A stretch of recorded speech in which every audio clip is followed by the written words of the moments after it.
Welcome to the Lockdown U podcast, a podcast for all football lovers. Here's your host, Mike Blackstone. To all the guys who didn't get drafted, stay encouraged. There's different leagues out here for everybody. Different leagues where you can go hone your skills, get reevaluated, and still chase that ultimate goal of playing in the league. Keep your head up, guys. Don't give up. Reevaluate things with your agent. And just, humble yourself and go play ball. If that's the real goal. If you love the game, play ball. There's plenty of leagues that'll love to have you, that'll value your talent, and it's an opportunity for you to utilize your talent and to be seen. It's a platform to be seen so that you can be reevaluated at a later time. So if you want to keep chasing your shot, you got to go down those avenues, but don't give up. Welcome to the Lockdown U podcast. This is episode 2. Today we'll recap all 32 picks from the first round of the NFL draft. The University of Georgia had 15 players selected in the draft, which is a record for most players drafted from one university. That is crazy. That's insane to have that much talent in one university. It speaks to volumes of what Coach Kirby Smart and his staff is doing in Athens, Georgia. It's just remarkable. 15 players drafted from one university. It's crazy. So with that being said, Jacksonville Jaguars select Trayvon Walker. It's a defensive end. Last year was his first year as a full-time starter. I feel like he played his best 2 games to me on film, showed up against Michigan and Alabama, which were postseason games. Really showed what he could do and the kind of versatility that he has. And then also he goes to the combine at 6'5", 272 pounds. He runs a 4.51, which was faster than a lot of receivers there. Jumps 35 in the vertical. I mean, just explosive. So the Jaguars, they rolled the dice. They felt like they had their guy there. They took Trayvon Walker, defensive end. He's going to team up with Josh Allen, Malcolm Brown in the middle as the anchor. Should be a pretty good D-line in Jacksonville for years to come. With number 2 pick, the Detroit Lions select Aidan Hutchinson, which on my mock draft board, I had him as the number 1 player in the draft. To me, he's just imposing, wins pretty much all of his matchups, whoops the man in front of him, across from him. In the Big Ten, which is another, pro-ready type of conference, a lot of good tackles there. And it just wasn't close. To me, he just won all of his matchups. I think he's going to be a multi-year Pro Bowler in Detroit. This is a player that, this is a guy who can change a culture, help change a culture for your club. He's that type of player for me. So that's Aidan Hutchinson out of Michigan, defensive end at number 2. Number 3, Derek Stingley. So we all know about the injuries with Derek Stingley. Could be high risk, low reward, or vice versa. It just depends on the person. To me, he is generational talent. And he's also the highest defensive back picked by the Texans. I think Lovie Smith has this guy. It's true number 1 corner. If everything pans out, I think he'll also be a multiple-year Pro Bowler as well. Like I said, to me, he's just, not a lot to be said. He's generational talent.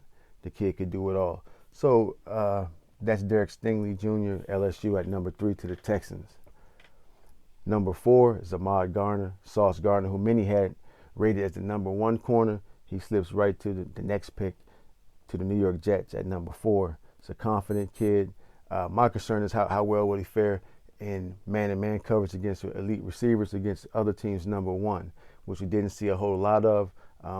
There were times where you did see it and it was just okay. He was good, serviceable. But with those kind of measurables and the traits that he possessed, confidence, the kid is highly confident. I think he has the skills to excel in year 1 and years to come for the New York Jets. So that's Ahmad Garner from Cincinnati. At number 5 is Kayvon Thibodeau. To me, he's the best pure pass rusher in the draft. He's a 2-way edge rusher out of Oregon, Pac-12 Defensive Player of the Year. If he stays focused and he's coachable, depends on how focused he is on football. This kid, he'll be a great player. He'll be a really solid player for the New York Giants. I don't see him as a high double-digit sack guy in the teams, maybe 10 or 11. But he'll be disruptive, and they can use him he has a lot of scheme and position versatility along with his traits. So that's Kayvon Thibodeau. It's a really good pickup for the Giants with their first pick at number 5. Carolina at number 6 takes the NC State tackle, Ikem Ekwonu.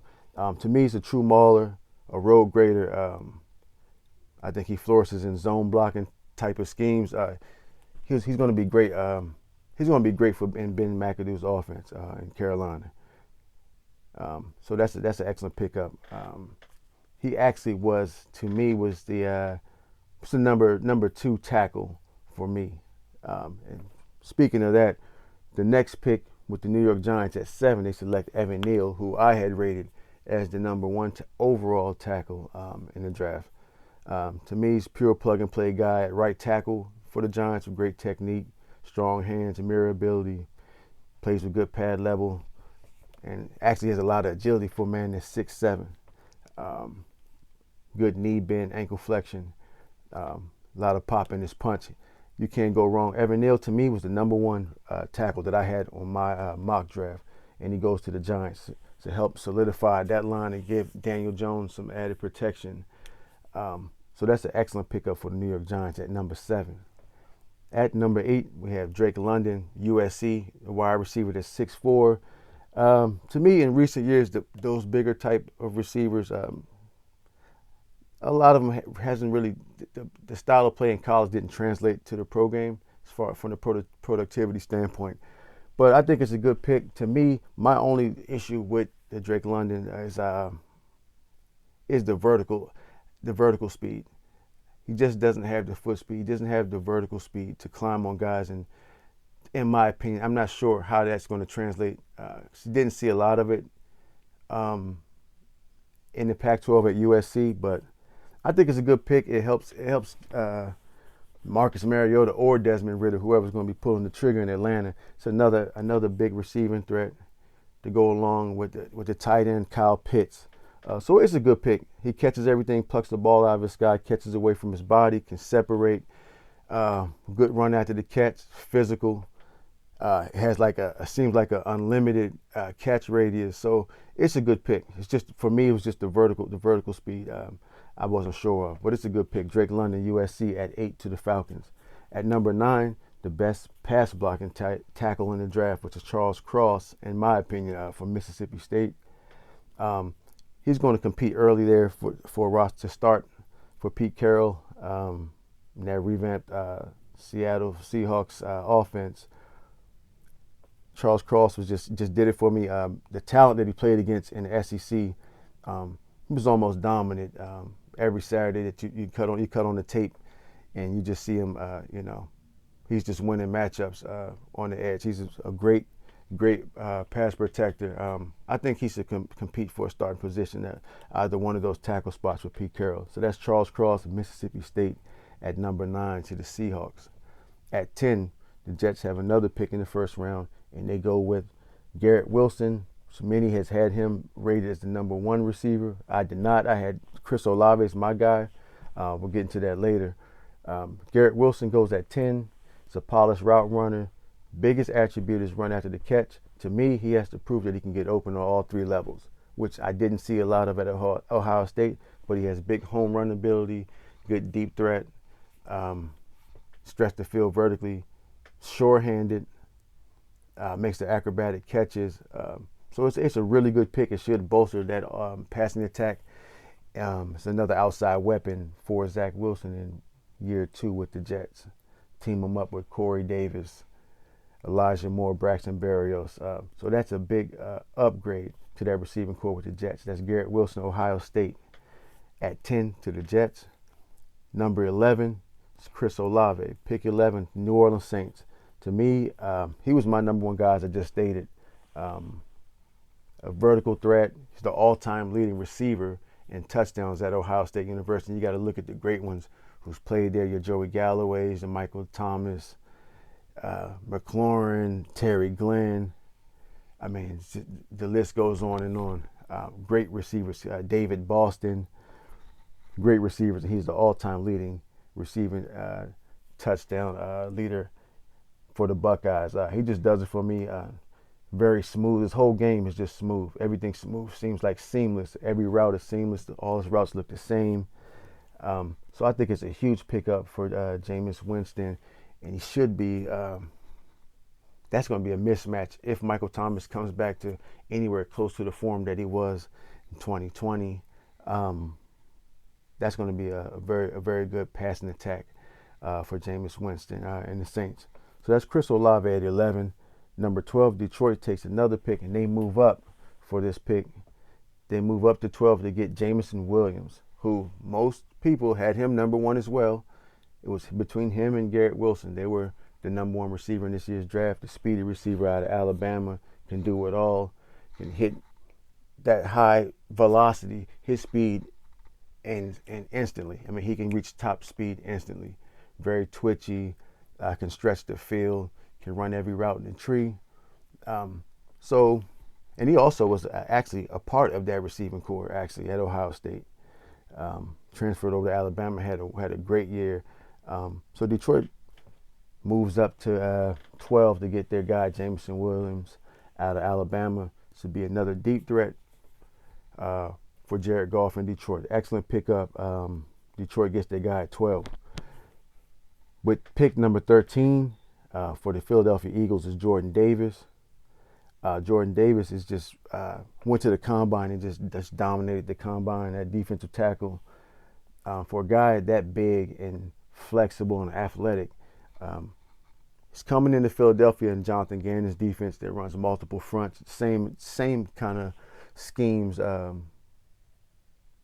he'll be accustomed to, that he played in with Alabama with Kirby Smart. So it wouldn't be that much of a learning curve there, but they use multiple fronts there as well.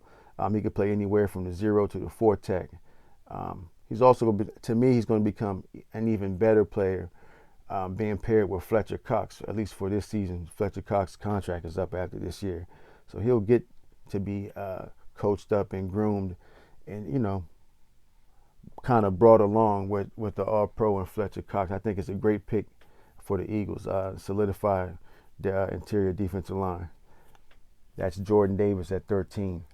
The Ravens select Kyle Hamilton, which is a huge steal at 14, which many people, right before the combine, before the 4.59 thing, and it kind of, presented a red flag to some people. A lot of people said, well, hey, Ed Reed ran a 4.59 too. Is probably the best safety, best middle field safety ever to play the game. Many people could argue that. So, he kind of dropped, and some people's draft dropped all the way down. Some people even had him going to Detroit at 2 at one point. So a lot of talk of that in the months before the draft. This is an excellent pick. Kyle Hamilton's he's going to come in right away, team up with Marcus Williams, who got that big payday coming over from the Saints. This is going to be scary. That's going to be a scary secondary in Baltimore. Marcus Peters. You got Marcus Peters at one corner. You're going to have Marcus Williams on one hash. Kyle Hamilton may roll down in the box. And whomever they have at the other corner, it's going to be a really good secondary. They're always going to be competing for that AFC North title. Excellent pick, Kyle Hamilton from Notre Dame. Excellent pick with the traits that this kid has. He can, this kid could flourish early, have a wonderful career in Baltimore. That's an excellent pick and a steal. One of the steals of the draft besides Nakobe Dean going to the Eagles. Pick 15 from Houston. The Houston Texans have Kenyon Green. But this was kind of, to me, I thought the first interior lineman, O-lineman, or guard would be Zion Johnson. He was number 1, flat out number 1 for me. Houston Texans takes Kenyon Green out of Texas A&M. So what I do see from the film I grade the kid is scheme versatile. He will knock you off the ball, and he could play right tackle. He could play right tackle or guard. So that's what they get with him with that high pick. They kind of have that flexibility. He'll be starting at one of those positions for the Texans, as they have a lot of glaring holes at both positions. So wherever they see fit, he should start and be serviceable either at right tackle or guard. So that's Kenyon Green from Texas A&M. And with the 16th pick, Washington selects Jahan Dotson from Penn State. To me, I had him as the most short-handed receiver. He had the best hands out of all draft-eligible receivers, in my opinion. That's what I thought about him. That's what he displayed on film. But he does get pushed around in press coverage with that size diversity, pretty thin frame, linear frame guy. But they traded away they picked. They traded down to get their guy, Jahan Dotson. So to me, like I said, he has the best hands in the draft. He's going to pair with Terry McLaurin, so we'll see how it goes. But it's not a bad pick, but it was kind of surprising. I thought they would have went with, maybe a Chris Olave with the original pick that they had at 11.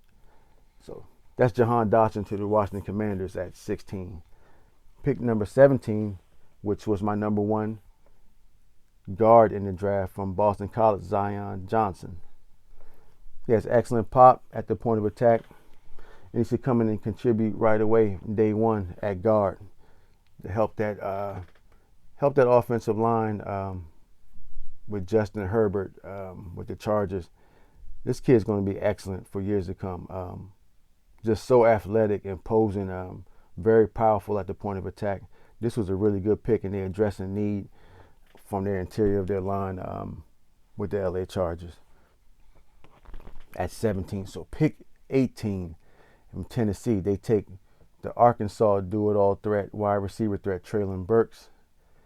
So actually, when I did a mock draft a couple months ago, his pro comparison was A.J. Brown. That's who I had as a pro comparison.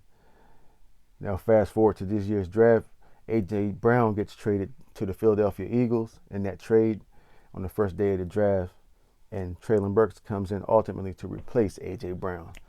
So that's pretty ironic, but this kid could, he can do it all. He can think of Deebo Samuels in a sense, how the 49ers use him with the runs and getting them to the edge and running crossers and screens. Just a jack of all trades, a Swiss Army knife at receiver. He was a really excellent pick and should help Ryan Tannehill in the Tennessee Titans this year. That's Treylon Burks from Arkansas. Number 19, the New Orleans Saints select Trevor Penning, which is, he's the nastiest. I mean, and just any other evaluators, people I talk to, Trevor Penning is the most nastiest tackle in the draft. He's always looking to dump and finish guys, which that may present a lot of penalties in the league, but you just love that tenacity and that effort and passion that he plays with, aggressiveness. It's a really good tackle prospect out of Northern Iowa and should help that offensive line out a lot, keep Jameis Winston upright. So that's Trevor Penning, Northern Iowa, with pick 19 to New Orleans Saints. At 20, pick number 20, Pitt gets their quarterback from the University of Pitt, from Pat Narduzzi's offense, Kenny Pickett. Kenny Pickett's the first quarterback off the draft, can make every throw, has escapability, has that pro arm. I look to see him playing early. He's competing against Mason Rudolph for this, for the starting quarterback position. I have reason to believe that he should win that, and he should have a pretty good career. I think people underestimate his ability to move outside the pocket and create windows with his legs. It's a good pick. It's a really good pick. Kid gets to stay at home. We'll just see how it goes. I think it's a pretty good pick. Kenny Pickett to the Steelers at number 20. At 21, which if you look at the other episode 1, when I broke down the defensive backs from the 2022 draft class, Trent McDuffie goes to the Chiefs at 21 out of Washington. I had him graded. He's the best zoned corner in the draft by far, in my opinion, along with Booth. Andrew Booth from Clemson. So those guys were kind of running 1 and 2 for me. The Chiefs get their guy, Trent McDuffie. Is a great pick, and he should fit very well in Coach Spagnuolo's defense. He's going to team up with L'Jarius Sneed there. It's a pretty good pick. Trent McDuffie definitely should have a good career there. To me, it's a really good scheme fit for him, just to display his strengths. That kind of defense that Spagnuolo runs, it plays to his strength. So Trent McDuffie from Washington goes at 21 to the Kansas City Chiefs. At 22, Green Bay Packers. Now, most had Green Bay picking a receiver at 22 with their first pick. A lot of people thought, they just thought that Aaron Rodgers stated that he wanted that, they hoped they got a receiver in the first round. They pick up Quay Walker, another one of those 15 draft picks from Georgia. Quay Walker is quick to key diagnose. He's a good face-up tackler. And I think they felt like they got their best player available. Quay Walker is linebacker. He'll play different positions as well. Also has position versatility. Another quick guy, sideline to sideline guy. Green Bay Packers felt like they got their best guy at 22 on their board. That's Quay Walker from Georgia. It was kind of surprising to me, but they feel like they got their guy, Quay Walker. So we'll see how that pans out for Green Bay. At 23, Buffalo Bills select Kyrie Elam. Elam is excellent at Florida. Kid 6'2", runs 4.39 at the combine. You pair him opposite of Trey White. To me, I feel like that gives the Bills, perhaps maybe the best secondary in the NFL. When you think of Teron Johnson, one who just got a big payday, playing at nickel there, big nickel role, and the interchangeable parts that they have to that secondary, which Micah Hyde can also be that big nickel, Jordan Poyer, all guys who started their careers as corners. They're probably the two best safety tandems in the league. You pair him with Trey White, who's an all-pro corner. That's a really excellent pick in it for Coach Leslie Frazier's defense. That's an excellent pick. I didn't see that coming because I actually had Trent McDuffie going there on my mock board, but this is still a wonderful pickup, a long, lengthy corner that can press. Probably be playing on each team's number 2 guy. Like I said, with Trey White, if he comes back to form, they're probably the best secondary in the league. That's Kyrie Elam, University of Florida, at pick 23 to the Buffalo Bills. At 24, Dallas Cowboys select. Now, we knew, myself, I thought it would be a offensive lineman. I just felt like that's where they were going to go. I thought it would be Tyler Linderbaum out of Iowa, who I had rated as the number 1 center in the draft. They select Tyler Smith out of Tulsa. So the 4 games that I broke down from Tyler Smith at Tulsa shows good hip and ankle flexion. It's really violent at the point of attack, strong punch. But I also seen that he committed 16 penalties in 12 games. He's going to have to clean that up. The Cowboys are already the most penalized team, one of the most penalized teams in the league. So we'll just see how that pick. That was an interesting pick. That guy could have been there maybe in the second round. They take him at 24, so I guess they feel like they got their guy in Tyler Smith. He can play inside or out, has that kind of versatility, aggressive, good, good athletic ability, and good play strength. So it was an interesting pick, but they feel like they got their guy, Tyler Smith, Tulsa at 24 to the Dallas Cowboys. Now at 25, the Ravens, it seems like they continuously hit on their picks. The Ravens select just who I said, who was my number 1 center in the draft. They select Tyler Linderbaum out of Iowa. To me, this is an excellent pickup for the Ravens. It addresses a need, and he can come in and learn. And he does have inside traits too. He can play guard as well, like in an emergency role. This was an excellent pickup by Baltimore. So they take Kyle Hamilton, the number 1 safety prospect. In this year's draft, they get him in a steal at 14. And then they get the number 1 center, in my opinion, Tyler Linderbaum out of Iowa. Plays under Kurt France there. It's just a long lineage of offensive linemen and tight ends that go on and become great professionals from that program. I think that's an excellent pick for Baltimore Ravens at 25. At 26, the New York Jets select Jermaine Johnson. So Jermaine Johnson in most people's top 10 projections. He was a top 10 guy out of Florida State. 6'5", has all the tools in the works. I mean, this kid has a full toolbox as far as pass rushing. Excellent edge rusher at Florida State, the ACC Player of the Year. He'll contribute right away, in my opinion, for the Jets. Another solid pickup for the New York Jets, who you'll hear me talk about how I feel they had the best draft. They have guys that have that kind of competitive spirit and edge traits that can change the culture of their club. They hit on pretty much their first 4 or 5 picks are guys that could be Pro Bowlers. They're just that good. They have that kind of potential. So this was an excellent pick. Surprised he slipped to 26. I'm surprised he slipped to 26. Jermaine Johnson, the edge rusher out of Florida State. So that's the Jets' 26th pick there in the first round.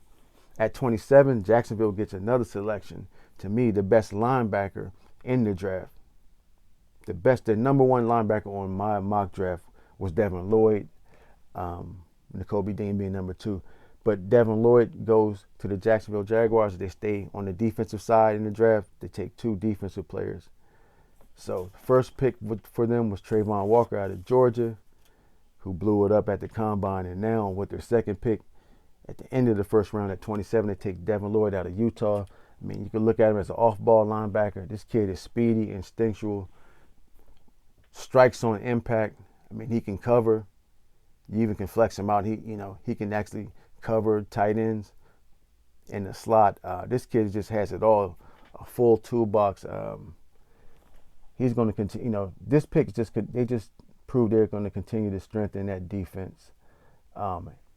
And they selected the best linebacker in the draft, in my opinion, at 27. That's Devin Lloyd, Utah, at 27 to Jacksonville Jaguars. At 28, the Green Bay Packers select another University of Georgia defensive player in Devontae Wyatt. So this pick wasn't as on the fence for me. I can see where this can help address a need for the Packers. Once again, most persons had them drafting receivers, and they held off. Traditionally, they always get their best, the Jordy Nelsons, the Donald Drivers, Greg Jennings. Those guys were all picked in the second round or latter round. So it's just not how the way they do things. They take Devontae Wyatt, nonetheless, University of Georgia. To me, he's the best one gap penetrator in the draft. Like, that's just what he does well. I feel like he's scheme versatile as well. You can play him anywhere on that defensive line. But this guy's he's just aggressive, great pad level, sheds blocks. I mean, this is an excellent pick. This is an excellent pick. A lot of people probably won't see it, but it's an excellent pick. This pick's going to pay off. So that's Devontae Wyatt, defensive tackle from the University of Georgia. That's the Packers' 28th pick. At 29, the New England Patriots.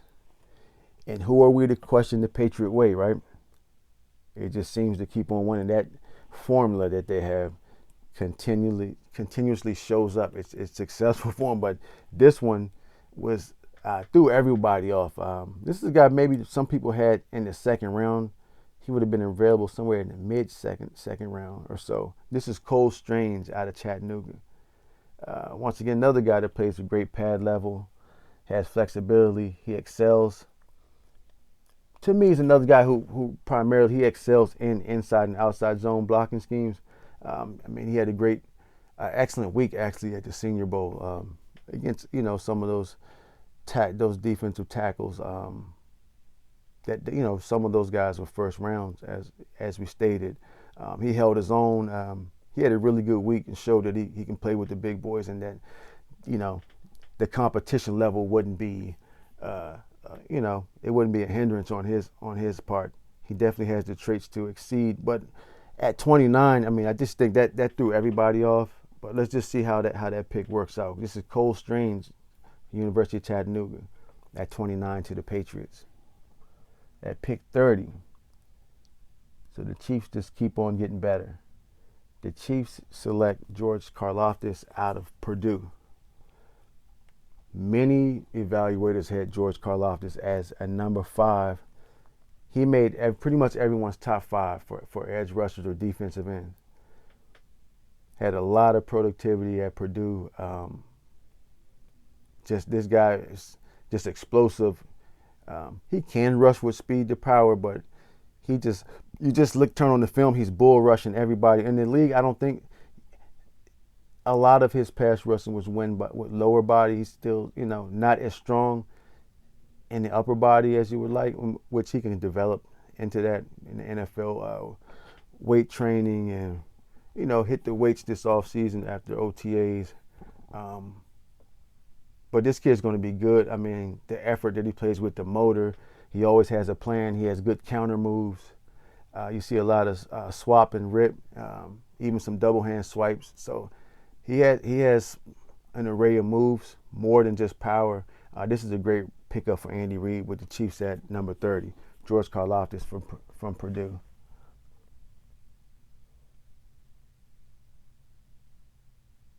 At number 31, Daxton Hill, University of Michigan.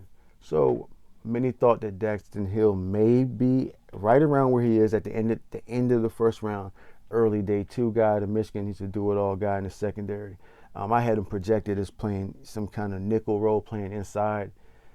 It's really, really good footwork, twitchy, good long speed, a good solid tackler. Ball skills are pretty good, but sometimes he didn't make the plays that was his to make on film. But this is a good pick. So you team him up with Von Bell, Jesse Bates in that 3 safety type of scheme that they like to run. He'll probably be the safety that rolls down, and that plays right into his strengths.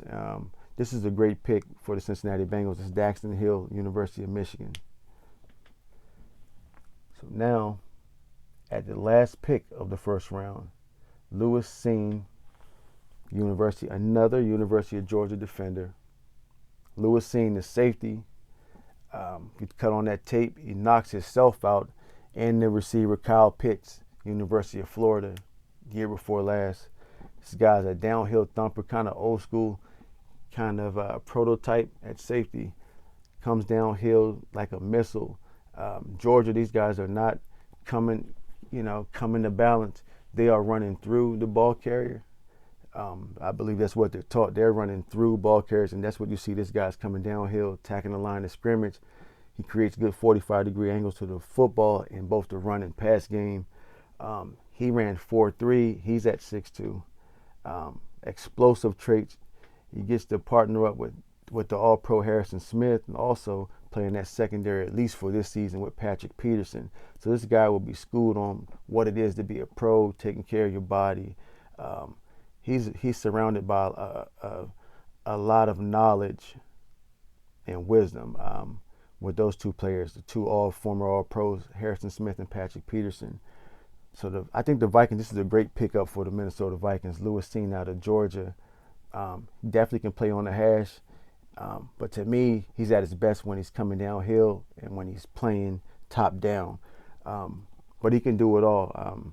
I think at the University of Georgia, with the scheme that they play, he didn't get to display some of the talent that I believe that he has. Some of the traits that I think he has, he'll get to show that in the league. This is a really good pickup at 32 for the Minnesota Vikings. So that's what I have, guys. We just reviewed all 32 picks from the first round of NFL draft. For me, the number 1 draft class could be New York Jets. Number 1 pick was Sauce Gardner out of Cincinnati. Was rated the number 1 corner by many evaluators, allowing 0 touchdowns in his career. Long, rangy corner, plug and play number 1 guy out the gate. So the Jets got their shutdown corner that they've been searching for the last few years. With the number 2 pick, Garrett Wilson, also a number 1 rated wide receiver by many evaluators. A lot of guys had him as number 1 receiver in this year's draft class. He goes with the 2nd pick in the first round.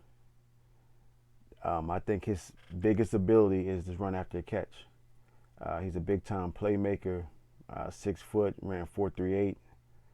I think Zach Wilson's got another weapon to add on to that receiver room with Corey Davis, Elijah Moore, and Braxton Berrios. So that should be a immediate upgrade. He's going to be a key contributor early, in my opinion. Number 3, with the number 3 pick in the first round. So the Jets moved up. They traded up a few picks to get their guy Jermaine Johnson, who many had Jermaine Johnson as a top 10 projected pick. Excellent edge rusher with uncoachable traits, long and lengthy, good play strength, 6'5", 262 pounds, ran 4.58, the ACC Defensive Player of the Year. Yeah, this kid's going to be a stud for the New York Jets for years to come. I really like that pick. So they really went after the guy that they wanted. And I mean, as you can see, it's a consensus. They got pretty much top-end guys. With their first 3 picks, they're top-end guys, with the first 2 being number 1 rated at their position. And Jermaine Johnson was a projected top 10 pick who went at 26 at the end of the first round. So then we get to Breese Hall, well-built running back out of Iowa State. Also, again, rated number 1 running back by many evaluators. The All-American running back from Iowa State ran 4.39 and had a vert of 40 inches at 5'11". So this guy's explosive, well-built, thick legs, firm midsection, good power runner in Iowa State's offense. Excellent in pass pro, a good pass catching option out of the backfield. Set the FBS record with 24 games straight with a rushing touchdown. So I think this is great. He's going to be a key addition. They're going to be a good 1-2 punch with Michael Carter, the rookie Michael Carter from the Jets. That's going to be a good 1-2 punch. Gives them some solidarity there in the backfield. So in the 4th pick, their 4th pick, and this is going to be in the 3rd round. And this one was a bit different, a different pick, you know, but Jeremy Rucker. Jeremy Rucker's a good, solid blocker. I think he has good pro potential to be a number 2 as he still develops the pass catching aspect of the game. He's a really solid blocker on the edge. I think it's a solid pick out of Ohio State. Jeremy Rucker was their 4th pick in the 3rd round. 5th pick would be Max Mitchell out of Louisiana. Well, Max Mitchell is a offensive tackle. I think he can come in and contribute at both left or right tackle positions. Good technique, good punch. Not really the road grader that you look for, but he's a solid pick. Solid technician, punches and locks out. So that's a good pick. That's a very good pick, actually. Max Mitchell, that's Max Mitchell from Louisiana. With their last pick out of Texas A&M, it's Michael Clemons, defensive end, 6'5", 263. You turn on the film, I see a lot of high motor, excellent play strength, strong hands.